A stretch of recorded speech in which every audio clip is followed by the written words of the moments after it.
the Queanbeyan Kangaroos, one of the premiership favourites, 38-16, and then also Yass got up against the Sharks. And the Sharks were leading that one for quite a while, I believe, as well. But we're underway here. If you've got your Canberra Raiders Cup footy record and you're wondering how the names don't match up with what I'm calling for the Gungahlin Bulls, I can tell you they've made numerous changes from the side that was listed there. So you're just going to have to bear with us as we get our heads around this different lineup for them. And that's Hamo, the big number 8 for the Gungahlin Bulls. And as you can see, they're just outside their own 20. The Bulls up against the Goulburn Workers Bulldogs. It's been a huge day for our Bar TV crew. They've been travelling all over the countryside, done more kilometres than the Leyland brothers today. They had to do the junior games and the lower grade games at Goulburn, plus covering all the other games, and you'll catch all those replays later on this evening, plus the Raiders match. So it's a huge weekend for footy here in the nation's capital. We're on the last tackle here. The Gungahlin Bulls in the old Panther-style jerseys, I guess you could call them. As the kick comes downfield, fullback for the Bulldogs is Chris Hart, and he runs it across field, takes it up outside the 25-metre mark. So the first touch of the day for the Bulldogs. This is a really interesting match, this one we've got. I think these two sides, we're probably looking at sides that are going to be on the fringes of the finals, I reckon, this year. And you never know, this game, round 2 fixture between these sides could actually wind up being a massive determining factor on which one of these sides makes it in 18, 19 weeks' time into the Osbrokers Canberra Raiders Cup finals. You've seen the penalty there for the Goulburn Workers, so this will be a good start for them as they start on the 40 with the tap taken by Watman. Yeah, there's a few names that you're going to recognise from other clubs in this Goulburn side as well. So Watman, he gives it across to Greenwood. Greenwood to Connor Brebner. He's made the move from the West Belconnen Warriors. So Brebner, 25 out, they go to the right. In the headgear it's Fattore. Pops a little pass back to Mitch Turner. Turner gets inside the 20. Good opportunity here for this Goulburn Workers Bulldogs side. Questionable pass, and indeed called us forward, which is a disappointment for Jake Whittaker because I think he might have just been able to get very close to the line there. John Crowder with us for on and off during the course of this game. And John, I mentioned it just a minute ago, a number of players, especially in this Goulburn side, who we're used to seeing in different colours. How different is this Goulburn Workers Bulldogs side for 2018? Yeah, very different. So they've got a new coach in Adam Kyle. They've just completely changed their roster. Obviously, Mick Picker went to Tuggeranong, and they've just brought in a lot of guys from West Belconnen. So most of them do know each other and play with each other, but a lot of good young players in this side. A lot of people racking up kilometres up and down the Federal Highway over the course of this season as well, I'd be guessing. Yeah, well, a lot of these guys from Goulburn, so the reserve grades and all the low grades all played out at Goulburn, so they've all raced from Workers Arena and come down here to watch this game.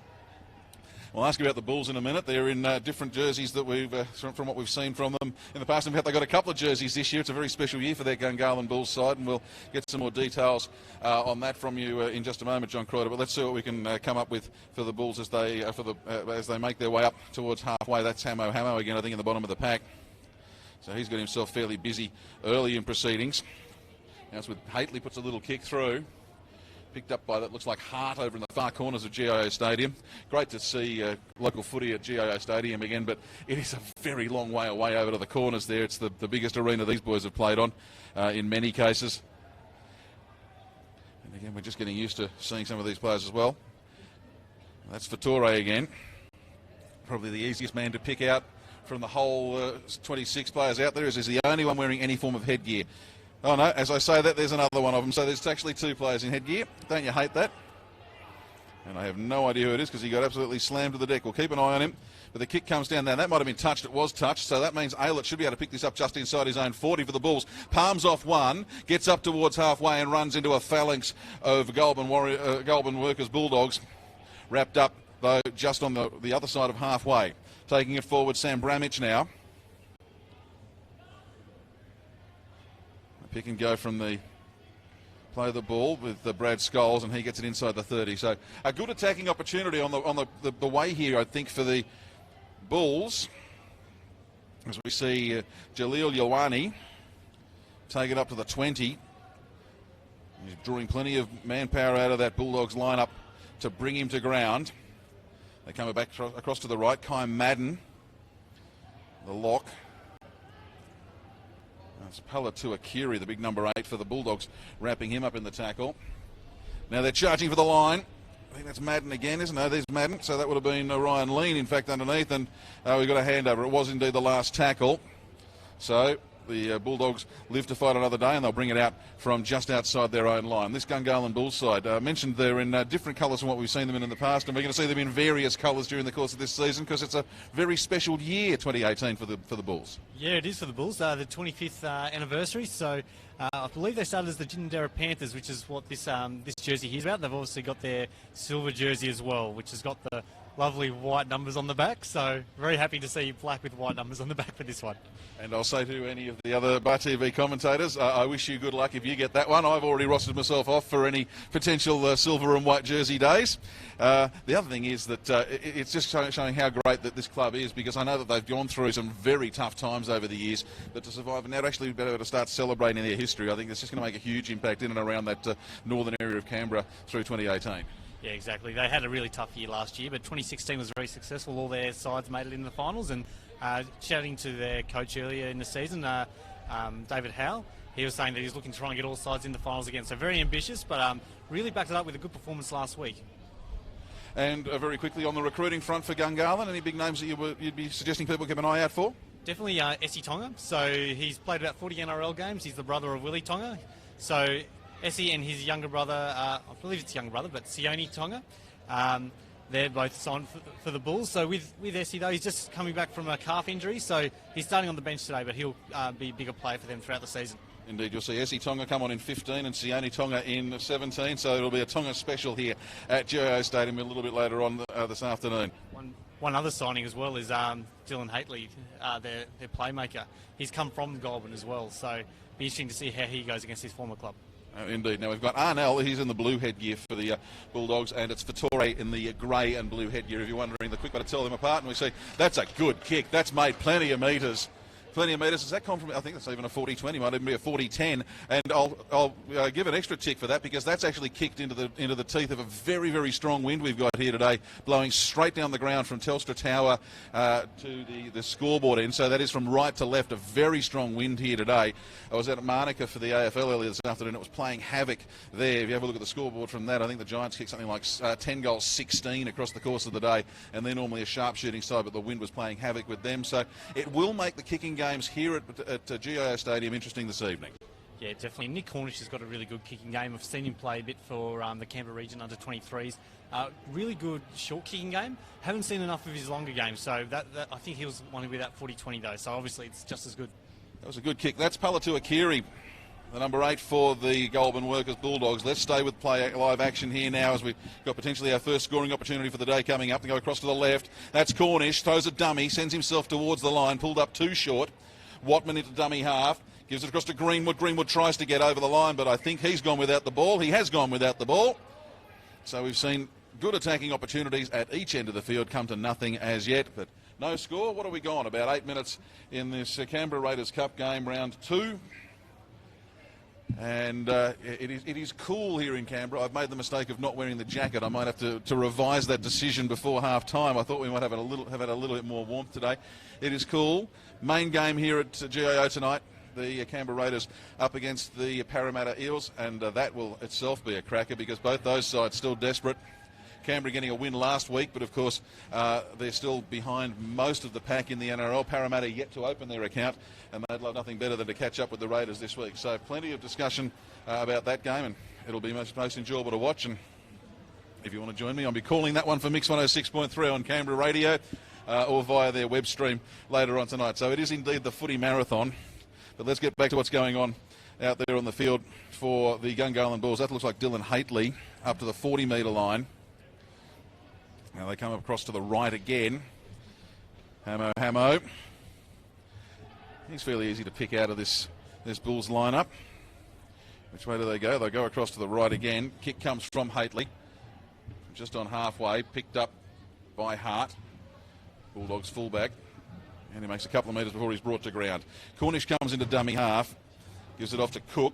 Pat Cook can't make a lot of ground at the moment. So this Bulls line, they're up very, very quick in defence. They're not offside. They're just up very, very quick. It is early in the season. And of course, you see maybe a little bit later in the season, the side's not so keen to get up so fast in defence. But early in the year, as Connor Brebner, gee, it's hard to Look at him in a white jersey, having seen him play so much footy in the Twin Blues of West Belconnen. And there's Tyson Greenwood. Greenwood tries to offload, probably should have held on to it. Ball bounces backwards from the Gungahlin Bulls' perspective, and it's picked up off the ground by Sam Bramich, almost up to halfway. So really it's the Bulls, other than that one opportunity we saw for the Bulldogs, it's the Bulls who've had the better of this game so far, but not able to convert that into score. We've had 10 minutes gone. And now across to the left through Hately. Hately finds Madden. Madden up to the 20. This would be the third. They're spread out right across to the left and very, very deep. If they can get some quick hands. That's Ioane. Now he's given it to the fullback, Drury Lowe. And Drury Lowe, well, there was just too many Bulls spread out to the left. And the Goulburn Workers Bulldogs, they weren't able to cover everybody off. And Drury Lowe just straightened up and went straight for the line and scores the try. It's the Bulls 4-0.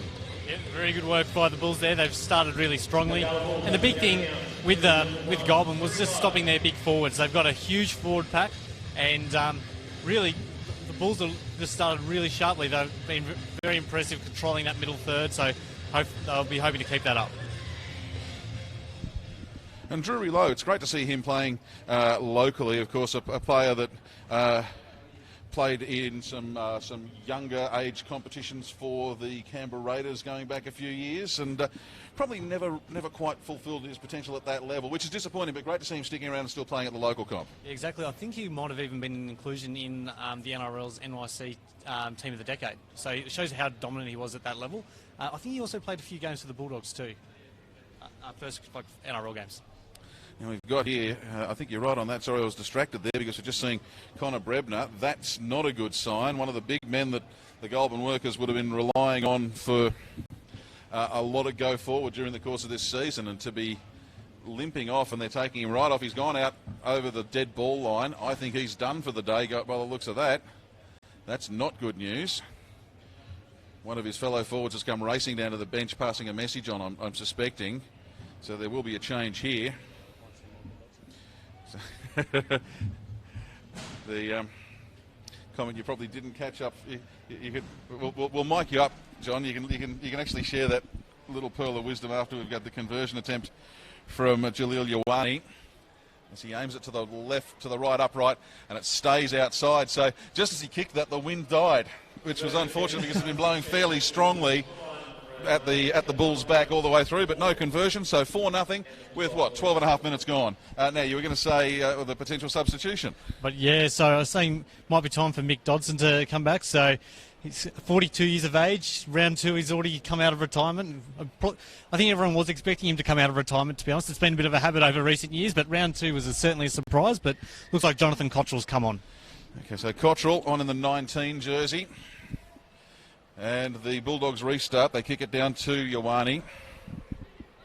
To give him his full name, Jalil Famoe Ioane. And now you can see why I'm just calling him Ioane. It's a lot easier to say.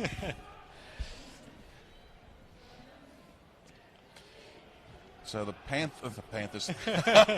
Oh, blast from the past. It's the Bulls. The Panther Bulls, can we call them that? The Bull Panthers. Kai Madden. Oh, he's picked up, and now there'll be a penalty in that. They managed to get him back down away from the vertical, so I don't think there's any damage done, but I certainly had him up over the horizontal. And there's Cottrell's first contribution to the game. Kai Madden on his back and got a penalty that's kicking for touch. I've been impressed so far with the Bulls' kicking game, by the way, both from stoppages but also in the run of play. They really are just eating up yards here at Geo Stadium and putting the Workers' Bulldogs on the back foot. Rocco Sullivan wanted to go for the quick tap. I think Jared Small had come up anticipating the quick tap and had come up too quickly and had got past him. So in the end it was the tap and go, and it was O'Sullivan wrapped up outside the 10. Now that's low. Raston. He's given that across. Who did you say that was? Willie Raston. That's Raston. Willie Raston's come on. There we go. So there's been a couple of substitutions now. Raston in the 16. Scholes across the field finds Hately. Hately gets it to the fullback Drury Lowe. Lowe's still going and still going. I'd like to see someone give him another crack. You know, I reckon he's still got plenty to offer, and I think he's got plenty to offer at a higher level. So I'd like to see it happen. I don't know if it will, but it'd be great to see it. They come across to the left now, still going and still going. And, just tapped away because on space in his own there was Dean Aylett. Aylett would have been in. good work from Dom Stevens to just get a hand on that. I mean, I know he's knocked it on, so it's going to come back to the Bulls for another set of 6. But it was a certain try there, so absolutely, he did what he had to do. Yeah. It was really good effort there. I thought they were through. One of the differences between our game and the other rugby code, if you did that in rugby union, you'd be off, you'd be in the bin for deliberately knocking it on and impeding a try-scoring pass under many referees' interpretations. So I like it. Yeah, if you're going to try and stop a try, you've got to try and stop a try. Just get your hand on the ball. Try and stop it. It's not foul play for mine, but it's not in this game, and that means that we can play on for the Bulls. And it's Kai Madden, about 5 out, and that's only the first tackle. Which way do they go? They go across to the right. Way over the far side, it was Lean. Lean's given it to, I think that might be Brad Scholes over in the corner. He's given it. He's given the try way over in the corner. That is and it was Brad Scholes.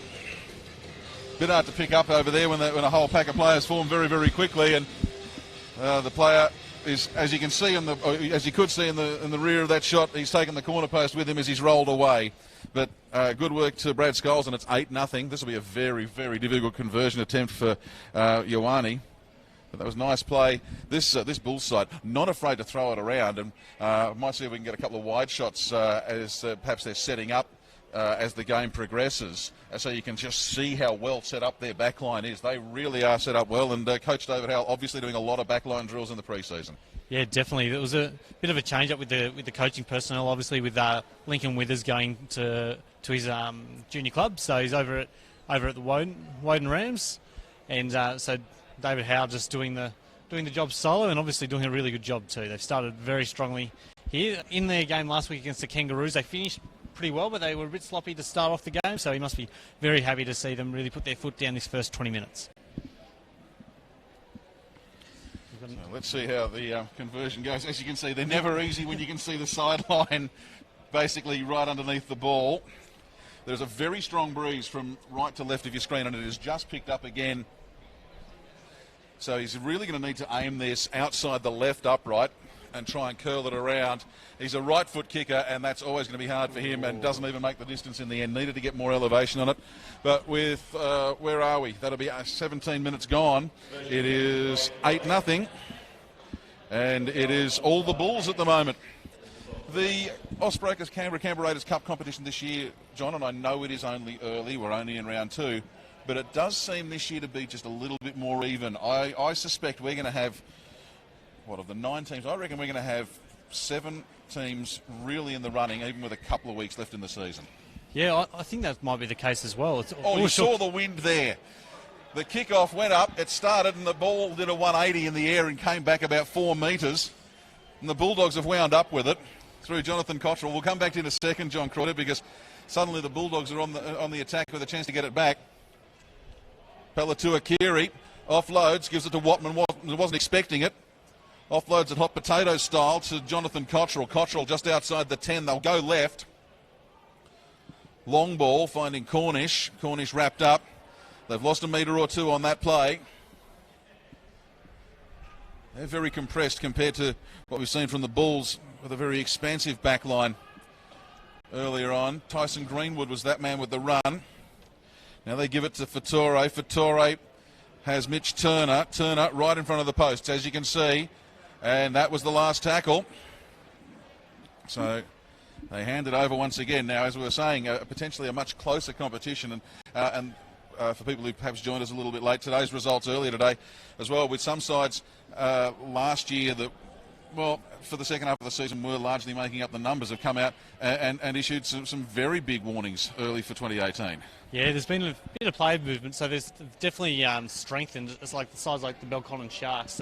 They've had 2 narrow losses to start the season, but that's a huge improvement on last year, and I think... Well, they were seeing regularly 40s and 50s and big numbers against them last year. To push Yass today all the way and lead for a considerable portion of that match from what I've heard and only go down due to some late brilliance from the Yass Magpies, that's an amazing outcome. Yeah, definitely, and obviously credit got to go to Yass as well. They've obviously got a few players few players down, but they've put in a good performance. We haven't talked about that yet, yeah.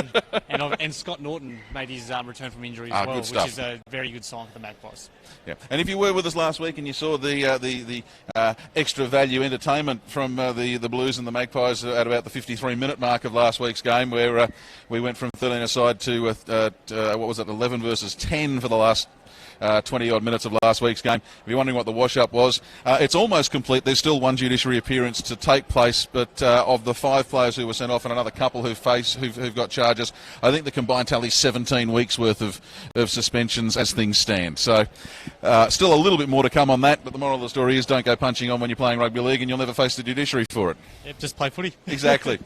So back into the attack we go with the Goulburn Workers Bulldogs. I might just call them the Dogs, hey? That's Cornish. Geez, an impressive player, isn't he? As he steps out of yet another tackle. Does it time and time again. Did it a lot last season. Finds Hart on his outside. Now Watman comes into dummy half, gives it back to Cornish. Cornish puts the ball on his toe. It's on the ground. It's been lost there by Drury low in the corner of the field. It is, and he's lost the ball. So this will be a scrum to the Bulldogs.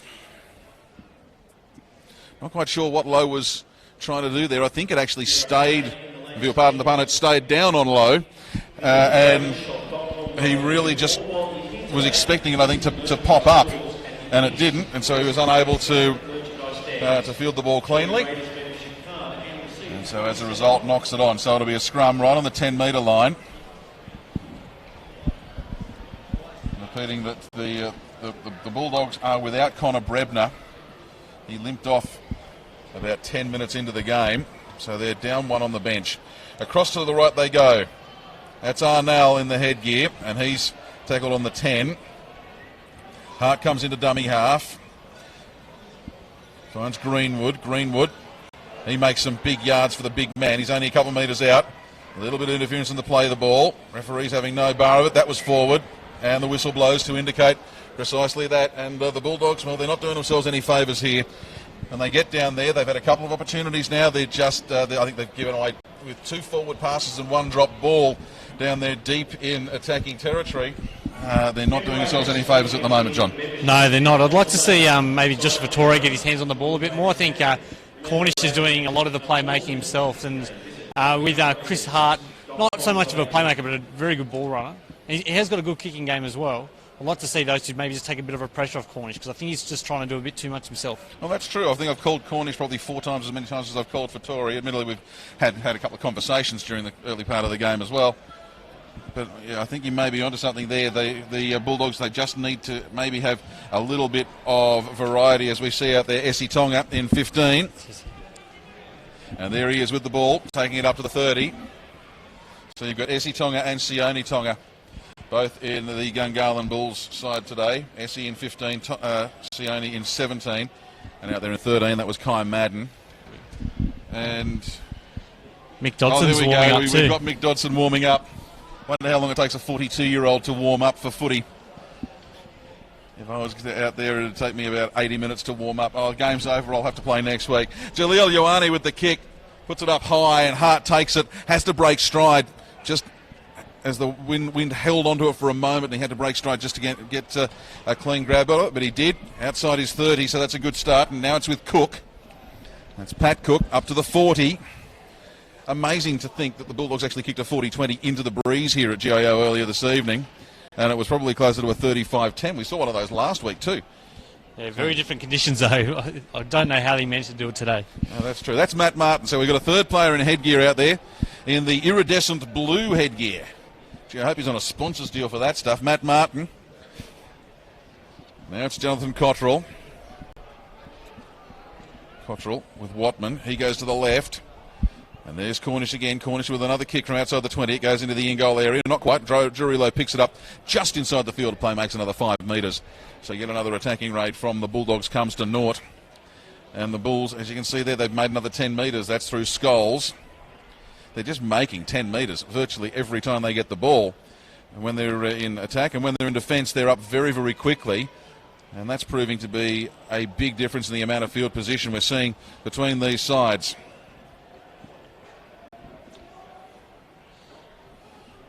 As they go to the left, Kai Madden was cut out there. Instead it wound up with Jaleel Famoe-Ioane. He's eventually brought to ground on the halfway line on the NRL Premiership logo. And now the big bomb from Haitley. That's gone a long way up. This is a smart move because the wind is making it swirl around. The ball rolls and rolls and rolls, and eventually it'll go dead. So maybe not such a smart move, but Chris Hart didn't really have that covered at any stage. He had to turn around and chase, and was never going to get to it once it had got over his head. Yeah, definitely. It looked like a pretty good move at the time, but yeah, just a little bit too much juice on it in the end. That's the oval ball that'll bounce in an unpredictable way. And there he is coming on. You'll see him get involved in the play in a minute. 42-year-old Mick Dodson. Now, I don't know if we call this a comeback of sorts, because he did do the full pre-season with them, and he's made a comeback in at least the last 5 or 6 years. I asked the team manager what comeback this was, and he said he'd lost count. And we do need to note that there is no injury crisis at the Goulburn Workers Bulldogs Club that's precipitated this. This is Mick Dodson deciding he's going to have one last crack at it. Well, maybe not one last crack. You can see him just there in the 18, just disappearing out of the left of your screen. But he's having another crack at footy, and great to see it out there. Palatuakiri, the number 8. Now it comes to Fattori. Fattori puts the ball up, low underneath it, takes it. How far can he go? Well, he was well covered by Matt Martin, got around him in the end. But having to take the extra steps to the side, it meant that a couple of other Bulldogs players could get in and wrap him up quickly.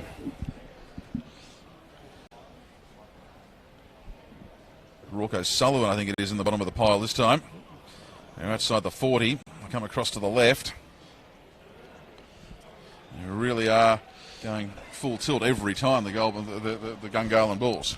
Now it looks like Nick Watman's coming off with an injury for the Bulldogs, so their hooker, and I believe he's the captain today as well, with no Matt Warboys. So coming up just off injury, and Kota Mituari comes on in his place. Gee, that's tough now. They're without their 9, they're starting 9 and they're starting 10.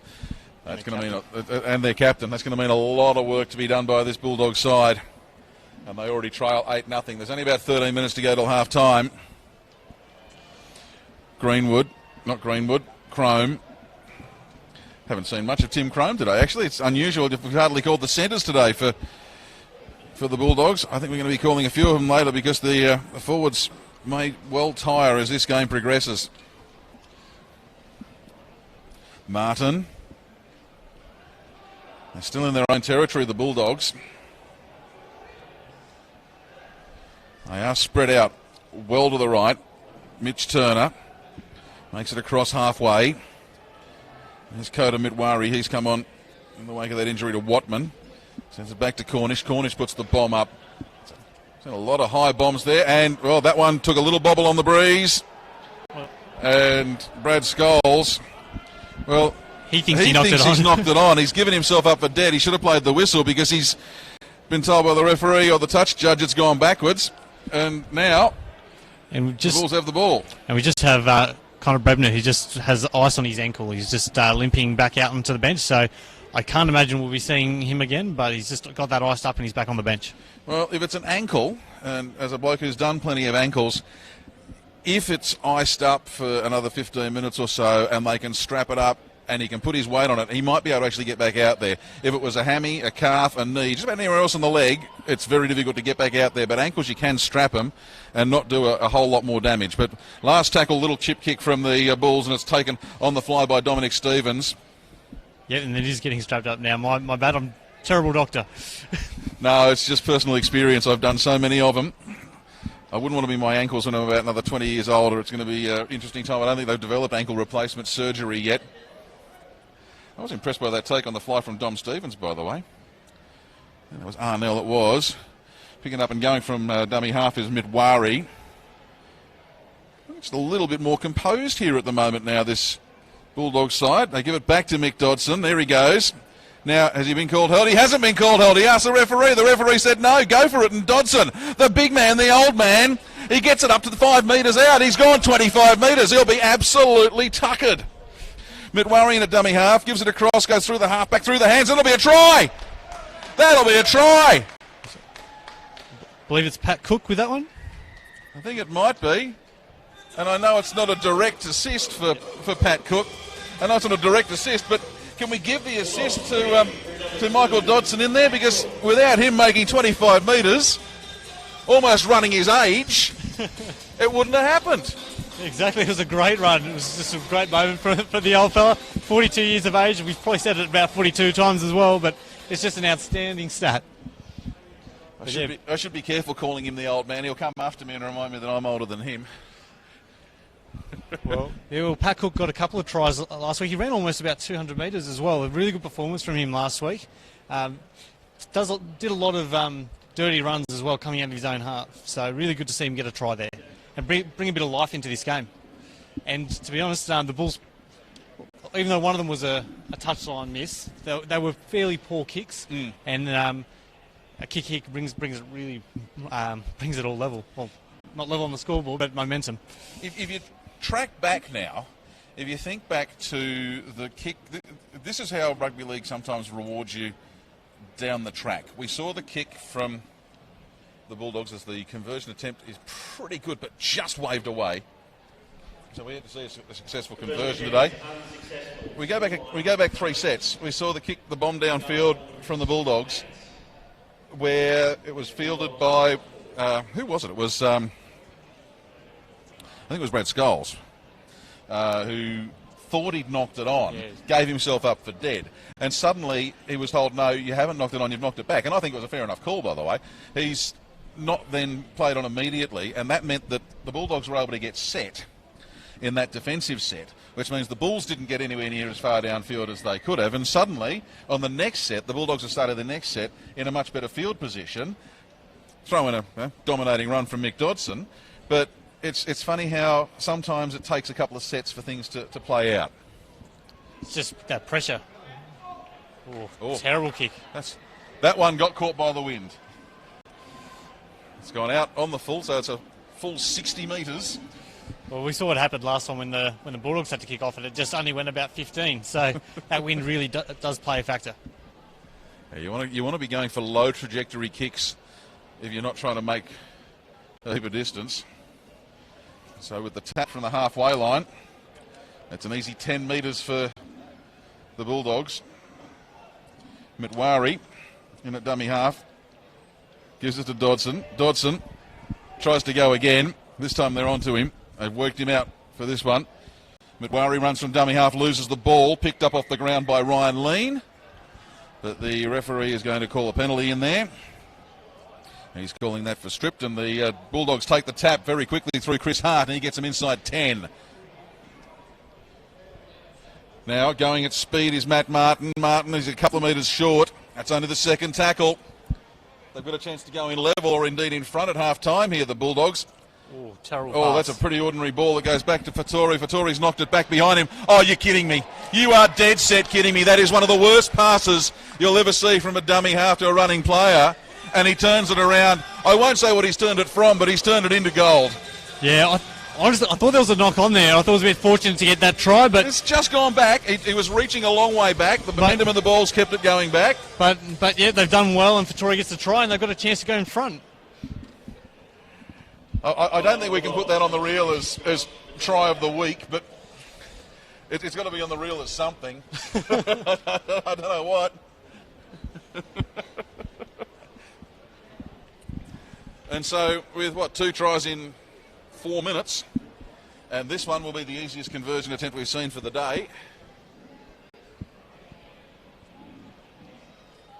You would imagine that suddenly, despite being 2 key players down injured, having surrendered 2 tries and butchered a couple of opportunities of their own in the first 20 minutes of the game, the Bulldogs are in all probability about to be in front. And Josh Fattori take a bow, because it was a very, very ordinary pass back to you. You didn't panic, you didn't lose your composure. And, well, I've put the mocker on him with the kick, haven't I? Because that was a pretty awful kick. That was a shocker. What was worse, the pass that he got or the kick that he just made? Oh, I'm going to go that kick. That was pretty bad. It'll be interesting to see what happens, because they've got Chris Hart, who's a very good goal kicker as well, the fullback. He did a fair bit of goal kicking last year for the Bulldogs, so it'll be interesting to see if he gets the tee at all. It's kind of similar to what we saw last week with Jacob Toppin kicking for the Magpies when they had Sean Davis in the side too. So we've got 6 minutes till the break. What else can this game throw at us? I really do love the Canberra Raiders Cup competition, because It's the old box of chocolates. You do never know what you're going to get. And if you'd said to me 10 minutes ago that it were going to be level at half-time, I would have asked you to go and get your head examined because the Bulls were just looking the better side, but they've seemingly relaxed a little bit, and the Bulldogs have picked up the intensity and now giving us a little bit too much in the tackle there, the Bulls, and they give away another penalty. Yeah, well, if you would have told me that the scores would have been level about a minute ago, I would have told you you're joking because that kick was from right in front. But we continue. Too true. The Bulldogs thought about going the quick tap. Now instead they go for the touch finder, making about 17 metres on it. Well, they are still a chance to go in front as they start this run from just inside the opposition territory, and Mick Dodson, he makes 12 metres. Now it's Martin. Matt Martin gets himself up to about 25. They're charging through the middle. Their backline alignment has definitely changed since the injury to Watman as well. I don't know whether that's changed everything, but they're working it right over in the far corner. Tim Crome. Again, we said we hadn't called him much, and suddenly he's been in a couple of key plays. Chris Hart into the in-goal area, but turned turtle and rolled back. I think that's Crome in there again. Oh, it's like primary school football there. I want the ball, no, I want the ball. Everyone wants the ball, and no one can have the ball because they're pushed over the touchline in goal. And so with 4 remaining till half-time, the Bulls will have the ball back on their own 20. Well, that was a very ordinary piece of football right there. So I think they're probably looking forward to half-time just to regather. There's just a little bit of energy lacking at the moment, I think. I think both sides, yeah. I don't think we've had a stoppage. I don't think we've had the clock stop at all during the first 37 minutes of this game. And that's unusual for itself these days. Luke Skidmore there in the 10 on the run.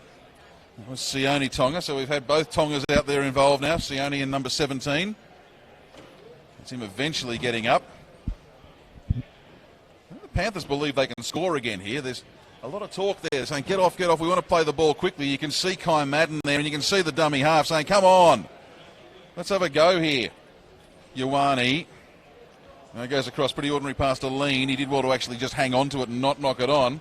Arnell was very quick in the defensive line. I've been impressed with Brad Arnell, the number 4 for the Bulldogs so far today. Oh, and he's almost through. Ball goes away, and there's that man again. Arnell comes back in cover and picks it up off the ground. 2.5 remaining to the break, or just a smidgen more.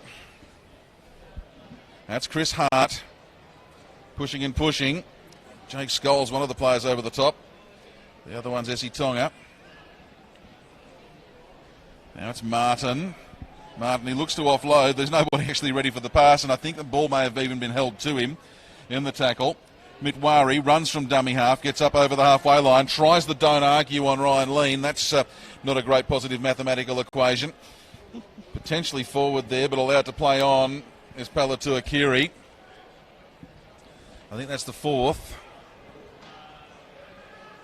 We go to the left. It was the 5th, in fact. Kick goes a long way up. Drury Lowe around underneath it. He leaves it. He's called off, and in fact by Aylett. Aylett then can't take it, and I think he might wind up back in the in-goal area. The Bulldogs give him absolutely a big case of what for, and they send him back into the in-goal area. It'll be a dropout from the Bulls. The Bulldogs will get one more crack at it, but the Bulls, if I were them, I'd be putting up the biggest, highest kick that I could from under these posts. It'll get an extra 20 metres once it gets up into the wind. Yeah, definitely, and saw Chris Hart with that kick as well, so it was good to see him take a bit of those kicking duties. We've just got to play it down, though, just on the 40-metre line here. You just keep an eye on who that might be. Fabian Palatua Kiri. Okay. Well, that'd be awful if he's up and he's okay, so let's not dwell on it for a moment. We'll talk more about it at half-time.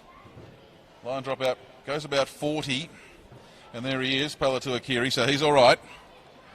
He's better than all right. He's made an extra 10 metres in the tackle, gets it up to the 20. So the Bulldogs, with 1 minute and 3 seconds left on the clock, what can they do? Dodson, he's already been the key man behind a try. He'd love to get his name in the scorebook again, wouldn't he? Cornish now finds Fattori. Fattori, little run around ball to Turner. Turner tackled on the 10. That's directly in front of the posts. They go to the left. Now it's with Fattori. Oh, it's not Fattori, it's the other bloke in the headgear. Martin. Matt Martin, and he's got it down next to the posts. And well, after 28 minutes, it was 8-0 to the Bulls. Now, after 39 minutes, it's 12-8 with a kick to come to the Bulldogs. Yeah, well, this has just been a great little play from the Bulldogs. I think they've been fantastic. You've got, I really think Kota Mitwari's added a lot of energy and just given a bit more direction than Nick Watman was. And I've been very impressed with what he's been doing. But it's getting a bit confusing with the Bulldogs and the Bulls. With the Bulldogs having to run into the wind, kicking into the wind to go into the halftime break up. That is a huge bonus to them, knowing that they'll be having the easier run of it in the second half. Oh, that's for sure.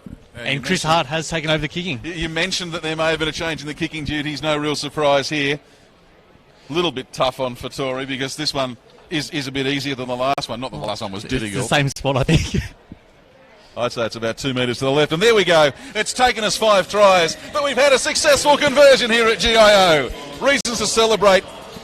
1, that we've had a successful conversion, and 2, that it is half-time if you're a Goulburn Workers Bulldogs fan. And hello to everyone watching from Goulburn who hasn't been able to make the trek today. Great to have you on with us on Bar TV. You can sit back and enjoy a sherbet at half-time with your side leading by 14 points to 8. Quick wrap of the first half from your point of view, John Croyder. Yeah, well, the Bulls started very strongly. I was very impressed with Drury Lowe. He just was really organising a lot of the playmaking. 2 tries to start off pre-season. It looked like it was going to be their day. But with the Bulldogs, they had a couple of injuries, which made things look like it could have been a bit tough for them, but they've really come in strongly there. So I've been very impressed with them, and 3 tries and going to half-time 14-8 up. Indeed. The question that we will see the answer to in the second stanza of this game is how will the Bulldogs continue to go? They are, by the looks of it, without Nick Watman. I haven't seen him return from the tunnel after getting an injury. Connor Brebner, he has done an ankle injury of some sort. They've iced it up. They were strapping it. You can get out there. You're not quite as mobile, but if he can take his body weight, he may well be able to provide some sort of contribution. But we'll find out in the second half how they go. And let's also just put a little question mark over Palatua Kiri, and that would mean injuries to their starting front row because Kiri was in the hands of the trainers as well. So that's the question for mine, John, is how will the Workers Bulldogs hang on to this lead in the second 40? Exactly. In an unrelated sort of thing, it's been great seeing a lot of the Canberra Raiders players out watching these sides. Jared Croker out watching his junior club effectively. He played for Goulburn Stockman, so didn't recognise him without the headgear on. So good to see him out there watching, as well as a few of the other guys as well, supporting, Fabian Palatua-Kiri and a few of the other guys who have been playing in the Raiders junior systems. Good to see that, and good to see people starting to turn up early. There's probably more people on the grandstand side than on the far side of the ground at the moment. Plenty of people turning up early. It'll be a great night here at GIO. We'll be back with the second half of this round 2 Osbrokers Canberra Raiders Cup clash for 2018 between the Goulburn Workers Bulldogs and the Gungahlin Bulls shortly. But at half-time, it is Goulburn 14, Gungahlin 8. You're watching Bar TV.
40 minutes down, 40 minutes to go, and this has been an entertaining affair so far.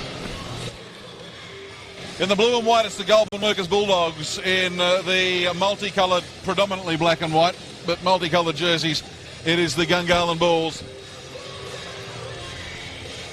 If you've only just joined us, the first 2 tries of the match were scored by the Bulls. 4-0 and 8-0 with tries to Drury Lowe and then Brad Scholes. And after 17 minutes, it did look like the Bulls were going to run away with it because the Bulldogs were down a couple of players injured as well. But the Bulldogs, they found something in the last 11 minutes of the first half. Tries to Pat Cook, Josh Fattori, and then Matt Martin with 1 conversion. But they now lead by 14 points to 8. It's been a real seesaw swinging affair. And we've got a ball out there, but believe it or not, we've forgotten the tee. I think it's happened at a few Gungahlin games from memory. They sometimes forget the tee. Someone should write it on the strapping. If you got the strapping on your wrist, write kicking tee so someone remembers it. The Bulls kick off into the wind and you see the ball that holds up again and then it bounces. Oh, that's a wicked bounce. It hits the post. And I thought for a second there it might have been picked up by a Bulls player. Now he's been held up now. What's the referee going to call here? He's going to say, I think he's actually going to give a penalty to the Bulldogs, saying that the player who picked the ball up was then pushed back into the in-goal area. Did I see a penalty there, or is it a line dropout? One or the other. It's a line dropout, so it's not a penalty. There we go. So he must have been in the in-goal area and not pushed back. Kicked that one a hell of a long way. Well, he's taken advantage of the breeze there. And Drury Lowe picks it up inside his own 40, makes it up over halfway. Looked fairly flat, that kick as well, though. Didn't get a lot of airtime. You've just got to get it into the jet stream, and that's all that matters. That's Willie Raston in the 16 jersey for the Gungahlin Bulls.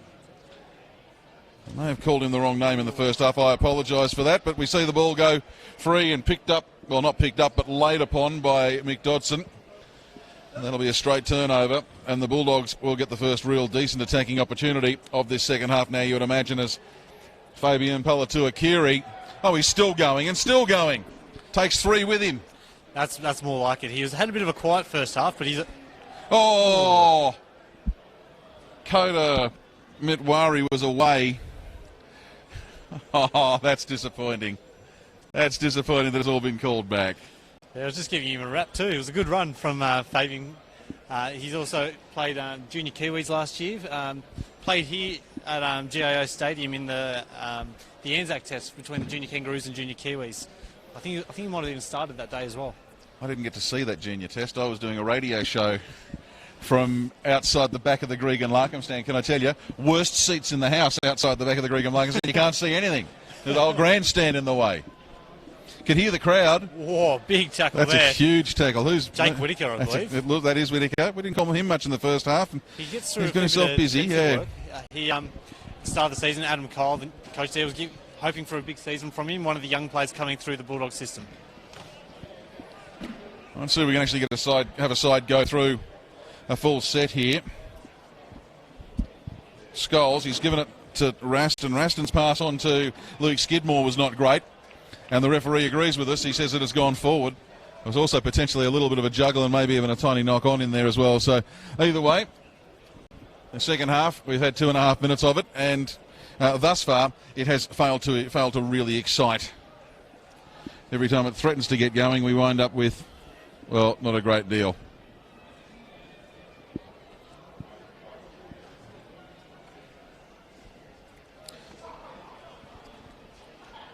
That's Scholes, and he's given across to Bramich. Flat pass on. I've got on the wrong way around, haven't I? Flat pass on to Dodson. We'll just, they're running the other way. That would always help. Now it's with Palatuakiri. Apologies, happens early in the season. Got to get the brain back in footy mode. Now Cornish. That's a good quick ball from Cornish. Getting it on to Whittaker, and now is that Mitwari in the bottom there?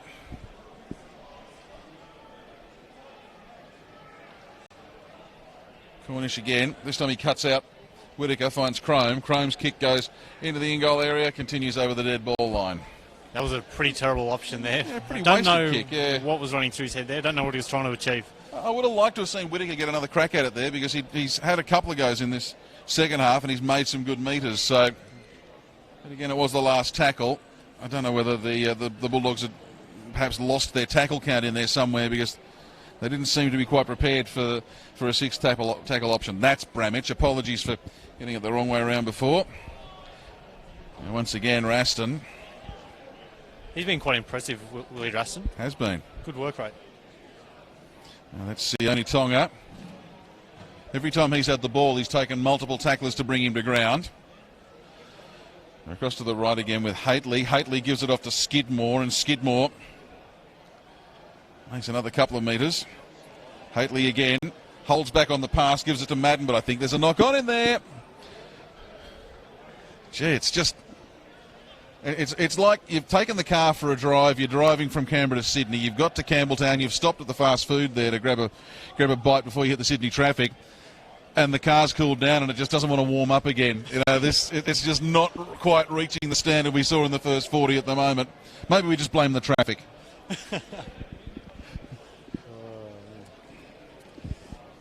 Yeah, just both sides really struggling to get going at the moment, so it's a nice run there from Tim Crome though. Yes, indeed. And then he loses the ball. Don't give him a rap, Don. Just don't give anyone a rap. They've called it a strip, so that's a little bit better. A little bit better from a Goulburn perspective, not so good from a Gungahlin perspective. It was Josh Vittori there, didn't look terribly happy.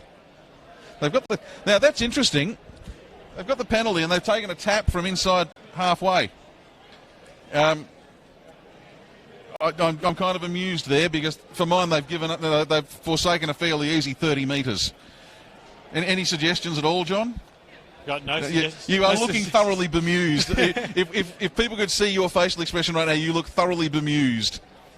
All right, so Tyson Greenwood's back on, so Dodson's off. That's Keary. They go through the hands. So Cornish and Whittaker. Whittaker just overran before the option could get to him. Back to Mitwari. He's doing a lot of work in the absence of Watman. They go across to the right with Fattori. Grubber kick goes through. And well covered by the Bulls. Now, we haven't seen Brebner back down there on the bench with his jersey off. He's down there, but he's got a big robe over the top. So I don't know whether he's going to come back on, but he's certainly still here. Likewise, Watman is also down on the bench, but if either of them are going to come back, it'll be Brebner who comes back. He's certainly sitting up more and looking a little bit more attentive on the bench than Watman. I think Watman knows that his day is done. Back to live action. That was Skidmore for the Gungahlin Bulls. And the kick downfield once again. I feel sorry for the players who've been trying to retrieve the kicks tonight. Chris Hart is a good fullback, but he was completely fooled by it. There's been balls that have dropped that should have flown, and there's been balls that have flown that should have dropped. It's been very, very difficult. And because of those difficult ones as well, the easier ones all of a sudden look a lot more difficult because you're not too sure what's going on. And you've seen that with the Bulldogs really targeting the back three of the Bulls with a few grubbers in towards the in goal. I hope you mentioned that in the first half there, you mentioned that some of the Raiders players have been down there watching. I hope they've taken a note of the conditions at ground level and can use that to their advantage in the main game, which is a little bit over an hour away. Worrying a dummy half. He kicks it. Did he just kick it straight to the back of Matt Martin's head? Oh, can we send that into Channel 9? Glorious Falcon straight to the back of the head off the foot. That's got to be one of the best Falcons I've seen in a while. And, at least he was wearing a headgear. Well, yeah. And he's kicked it into the back of his head, and that for mine means that it's a player in an offside position. Yep. But they're going to give it scrum. It's not going to be a penalty.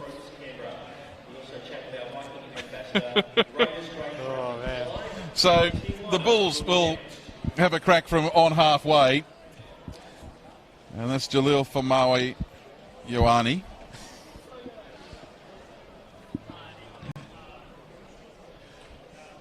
That's with Ryan Lean. Lean to the 40. Has the ball in one hand, almost lost it but went to ground, so he's okay. It's back to Ioane. So 25 out. Still fairly compressed across the park. And through Raston. Ball goes behind Madden. Madden knocks it forward, gets in front of it, picks it up, knock on. Oh, it's a fumble fest at the moment. We've had 9 minutes of fairly lacklustre footy to start the second half of this one.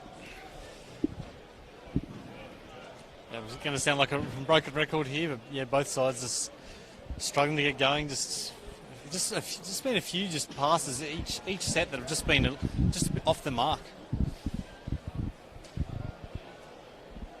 So off the back of the scrum they go. Arnell. He has it. The crowd will get very excited if either team can actually put together a few more players, and we are just starting to see a bit of wet stuff too now. That's Matt Martin. No ill effects from the ball to the back of the head a few minutes ago. Up to the halfway. Does that rain? If we can start to see it in the floodlights here at GIO Stadium, we know it's fairly heavy, John. Yeah, and that explains that. This explains the lacklustre start and a few of those handling errors too. It's a bit hard to pick up from where we are actually. We're nice and undercover. But we are indeed. A bit different to some of the other grounds that we're at throughout the season. Well, the Bulldogs, I don't think they've been this far down the field in this second half. They're on the last tackle. Cornish kicks to his own advantage, runs into another player. Ball picked up by Kai Madden, and Madden bounces out of one, but only makes it out to the 10 before he is wrapped up by Matt Martin in the tackle. Now it's Ioane again. Both sides slowing the play of the ball right down. They're both equally as guilty of it as the other. Oh, was Aylett in there, I think, was picked up. They put him down very, very quickly, so no damage, no danger, no harm done. Now Sione Tonga.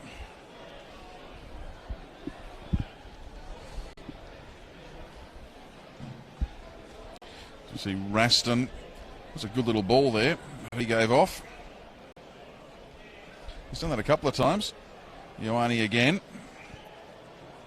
I really like the setup plays that the Bulls are running. The problem is, it's when the pass comes, they get the really good run, and they set a guy up, and then the guy they set up doesn't actually do a lot with it.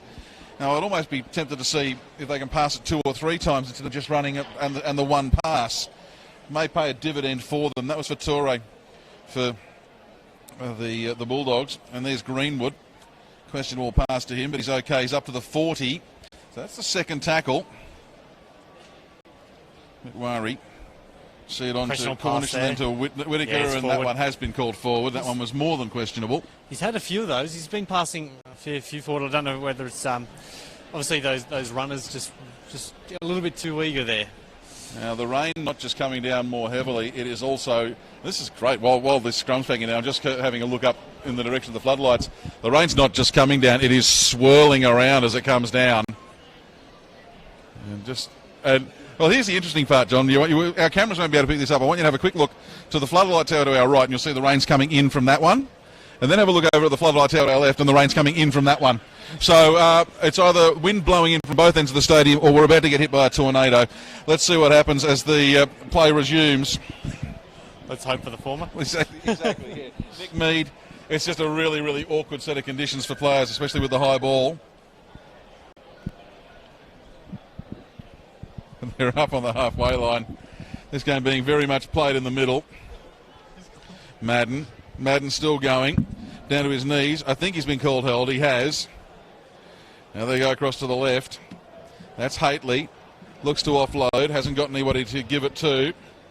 Mead came in to play dummy half, replaced by Scholes. Scholes pings it off to Jalil Ioane. His kick's been fielded. It's come back to him. He offloads out behind him.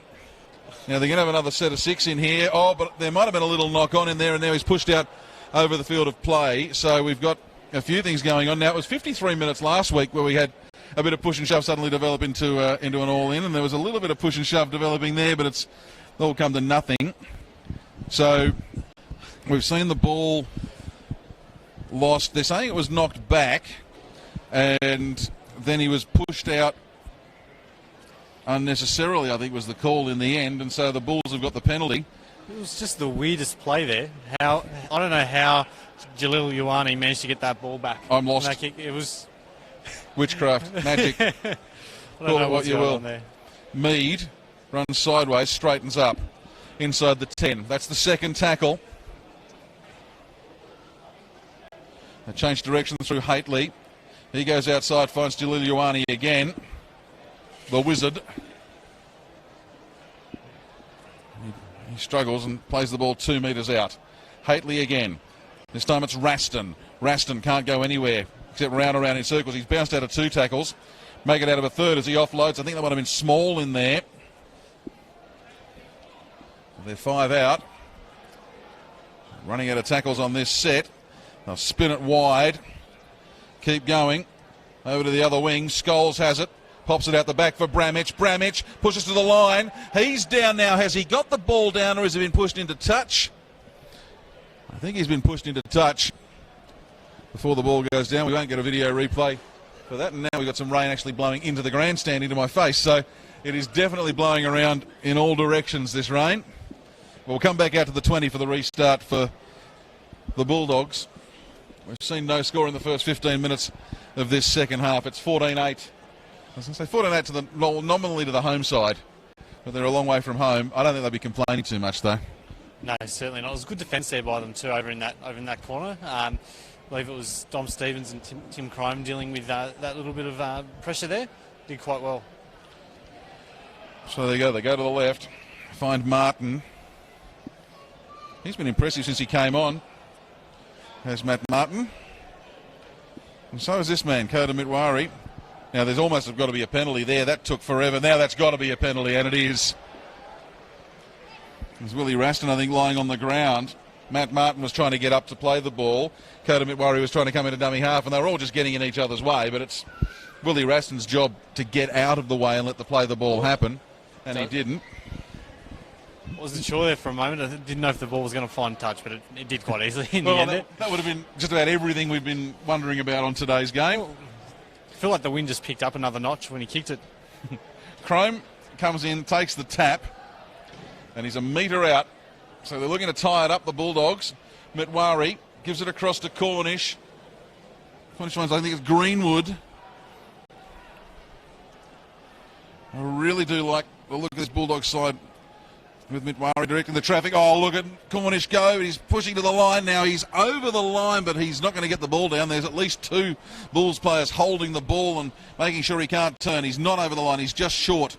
Plays it a metre out. Oh, and Fattori, he's gone through the line once and scored a try, and he's done it again. Almost identical fashion, minus the appalling pass that he got the first time around. Fattori gets his second for the day. He's just to the side of the post. It may well be a tied-up ball game with 23 to play, but right now... Wait. Hang on. Apologies, I'm getting ahead of myself. It's 18 points to 8 with a kick to come. My apologies, getting ahead of myself. It's all right. It's a bit confusing with that scoreboard having Bull on one side and you got Bulldogs on and the Bulls. Yeah, I looked at the scoreboard. It's just thrown me completely. Apologies. But yeah, it was really good work there from Fattori. It looked like Cornish was going to go over just the play before. Similar sort of style, just a little bit of footwork, and it seems just in these conditions the easier decision. Just to go with that running style game rather than passing, because a lot of those passes just weren't sticking earlier on. So Fattori gets his second try for the day. It's just the gap just suddenly opened up. Good vision from him.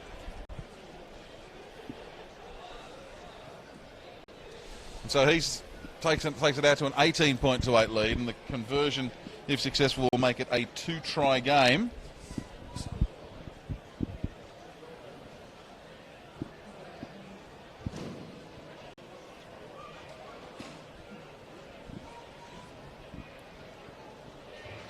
So what can Hart do? He can raise the touch judges' flags.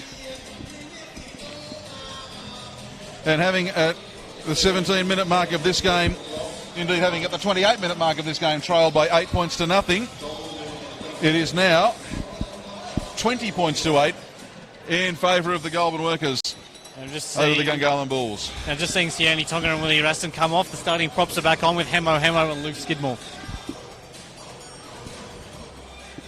Well, it was a combination that worked well for them in the first 20. They're going to need plenty from them in the last 20. It'll be the Bulldogs who'll get the ball. Oh, almost losing it.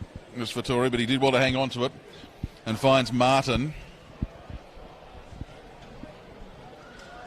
There's almost no dummy half. Fattori comes in. Takes it on. Greenwood up to about 25 out from his own line.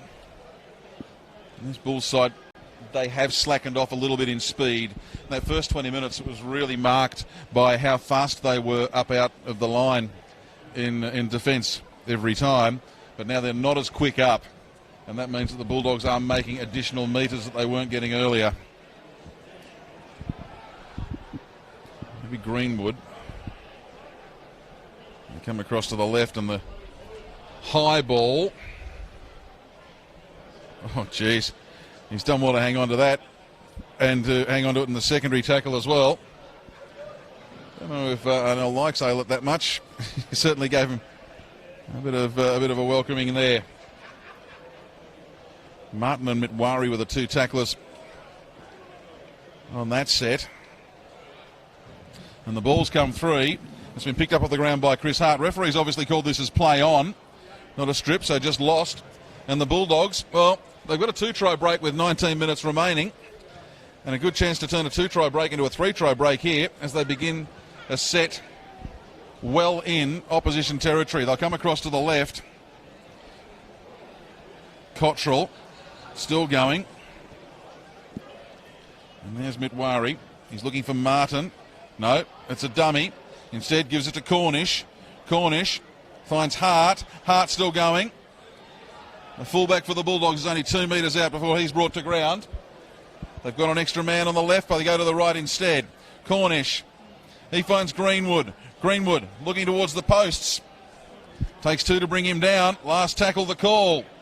Mitwari goes across to the right. Kick comes through from Fattori. It's been picked up. I think Drury Lowe's got hold of that in there and gets himself back into the field of play. Good defence from the Bulls. Yeah, and really good work from Drury Lowe there just to get out of the in-goal. I thought he was going to get wrapped up, but he gathered it quite well and managed to get a few metres too. Yeah, that's Mead in there, is it? Yeah, Nick Mead. Young lock.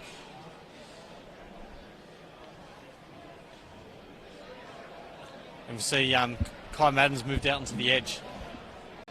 They have shuffled their positions around a little bit, this Bulls side. It's not panic stations yet. They've still got plenty of time, but they would like to score next.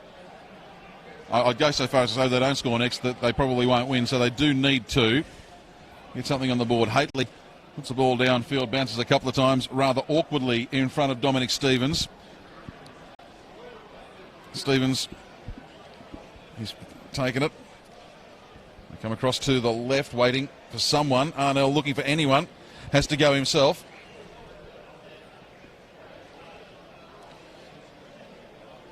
They've been slow getting back on side this time, the Workers Bulldogs, but they're there now. Cook. Come across to the left through Chrome.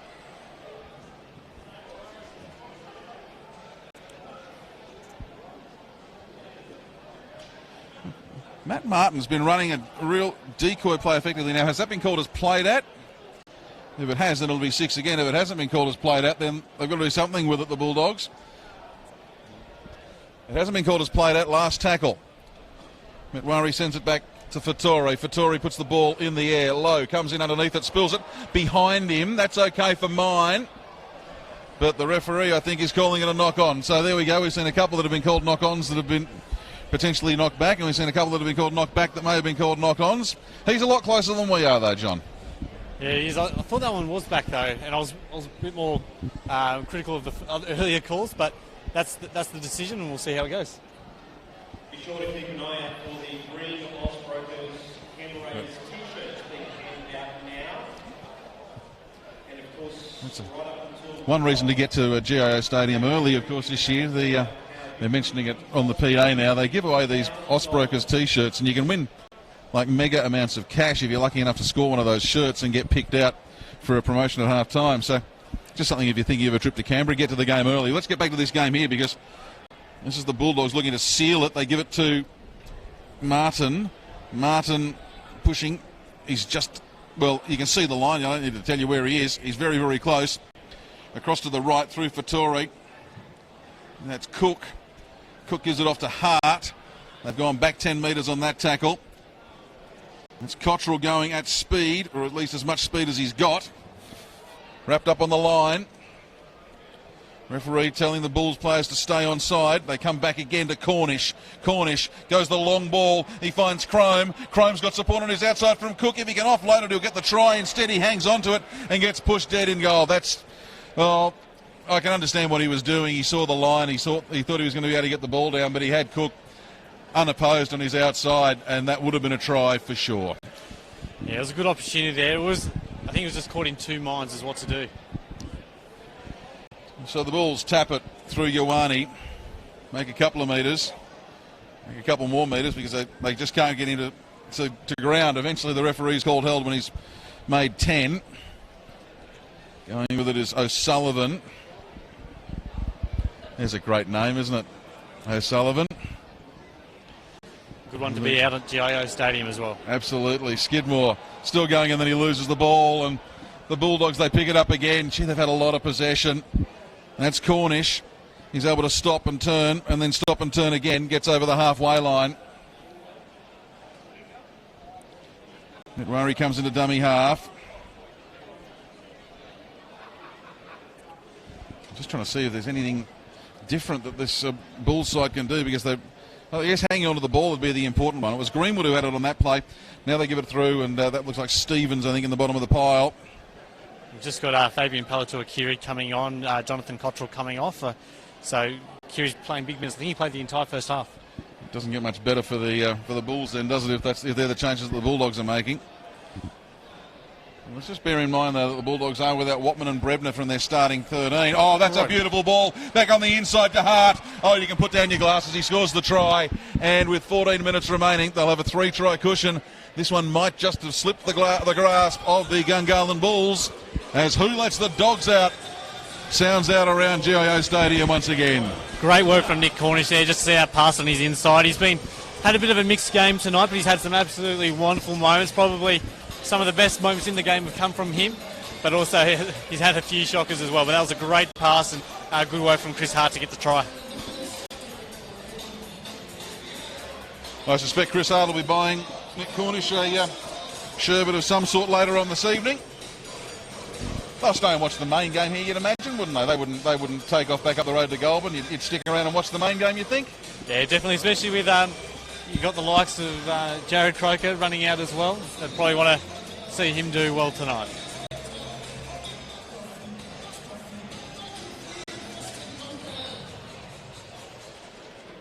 Now, we're not going to make any comment about the degree of difficulty for the conversion, because every time we've done that, we've managed to upset somebody. The rain does seem to have eased off a little bit here. It's more of a drizzle than anything else. Certainly no one hunkering down in the crowd under ponchos or raincoats at the moment, but there is still just a little bit of light drizzle falling. Conversion is successful.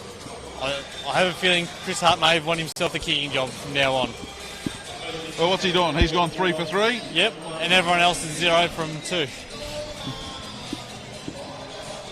26-8 is the score. And it is 12 minutes and 20 seconds remaining. Well, if the Bulls are going to win this one, they're going to have to do something pretty special. I think a win is out of the question. They could still score 3 tries and draw it, but that would also be quite remarkable. But they need to do something, because after a very good first 20 minutes, they've really produced very little thereafter. Ball picked up off the deck by Greenwood, and he takes it outside the 10 for Goulburn. Through the hands, across to the left they go. What I've liked most from this Goulburn side is that we've still got a few important players. Oh, he's down. Sorry, John. That's Stevens. Dominic Stevens, I think, yeah. Was their leading try scorer last year as well. Scored plenty of tries. I think this is a bit of a guess here, but I think it would have been about 14 tries he got last year. Well, that's I think our first actual stoppage for the game. We have not seen a stoppage thus far in the game, and Stevens is now getting up and he's okay.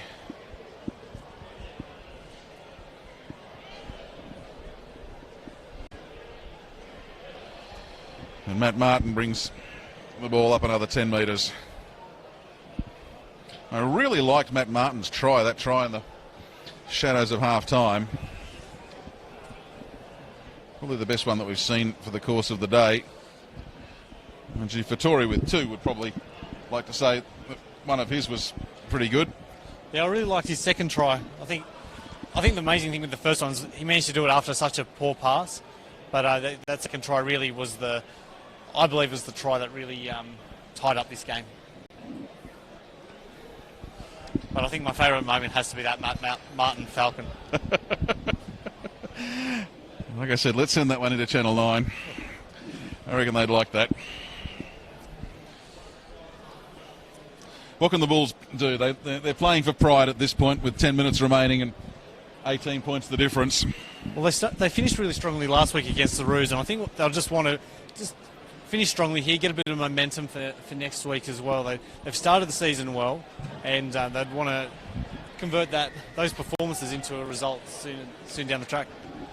Now, this Bulls Panthers style jersey, is this a one-off for them, or is this their jersey for the season this year? They wore this last week as well, okay. So I think from what I was hearing, they're going to be rotating this jersey with the silver one might come in, and then the traditional red and black as well. So they've got a few to pick from. They're working up the merchandise bill for their fans. Exactly. Well, they really want to get something going here. That's Skidmore. I've been impressed with him today. He really has done a lot of work for the Bulls. I don't think he's made too many errors either. No, he's done a good shift. Him and probably Willie Rasson, probably amongst the best for the Bulls. Nick Mead's done well with limited game time as well. Yeah, he certainly has. But, with Skidmore's been... I'll just pause that and get back to that in a moment. As they go across to the left, it was Mead, and then it went to Scholes.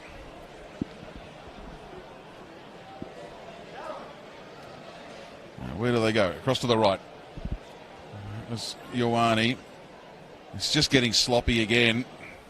They just seem to have lost their direction in attack, and once again the rain's starting to fall much more heavily. It's going hand in hand, the two things here, as the rain starts to fall and the game gets sloppy. Happens every time so far tonight. And this will be a remarkable win for the Bulldogs. And I'm not wanting to keep dwelling on it, but bear in mind they lost Connor Brebner, and now he's a man they were expecting a lot of work from, not just tonight, but this season. With an ankle, look, he may well be back next week. It might be a couple, but to lose him at... it was when Drury Lowe scored the try, wasn't it? So it was the first try, so they lost him at the 10-minute mark. Then Nick Watman came off about 20 minutes in, maybe 25 in. They're two key forwards for this Bulldogs side. They haven't lost a great deal there. Watman's been ably deputised by Mitwari, who's been... I'd actually be tempted to give Mitwari my man of the match for tonight. You know, I've really been impressed with him. It's not often you give man of the match to a guy wearing a 20 on his back. No, I think only one I've done that to would have been Quinn Kennan last year for the Bushrangers. The super sub. Yeah. The super sub last year. How many times did we see him come on and then 2 minutes later he's had his name in the book for a try? Exactly. Or a setup for a try. So we've just got Sione Tonga looking to come back on here as well. We've got about 8 minutes remaining.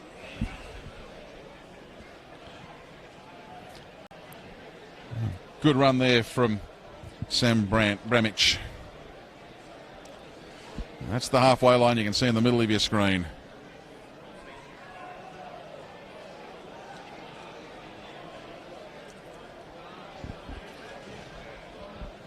Hately puts the kick down into the corner. And Hart, he's had a good game too tonight, the fullback for the Workers Bulldogs, and we're going to see a lot of him in terms of kicking duties for the rest of the season, you'd imagine. Yeah, he's really grown into this game. Had a quiet 20-odd minutes, but he's really lifted. And to be fair, I think the Bulldogs had a quiet first 20 minutes, and he's been one of their best. No, I'll say this about the Bulldogs. They have certainly lifted in the wake of injuries to two key players. They've certainly lifted. Every man of the 15 left for them has gone above and beyond. Hart comes into dummy half. And that's Cook. Cook gets up to halfway. They're not done yet, the Bulldogs. They want to score again. Across to the right they go. Cornish kicks for the corner. It's actually shorter than that. And Dean Aylett, well, he's had that for breakfast, lunch and dinner. He's made 3 meals out of that. That's just, he's knackered. He has given everything tonight, has Aylett, and you can see him sucking in the big ones there. He's really, really struggling. Yeah, it's just those greasy conditions. Doesn't help anything, and you see the Bulldogs form a scrum just about 25 metres out from the try line. Now, one of the you'll want the sticky stuff on your hands for the NRL game tonight, won't you?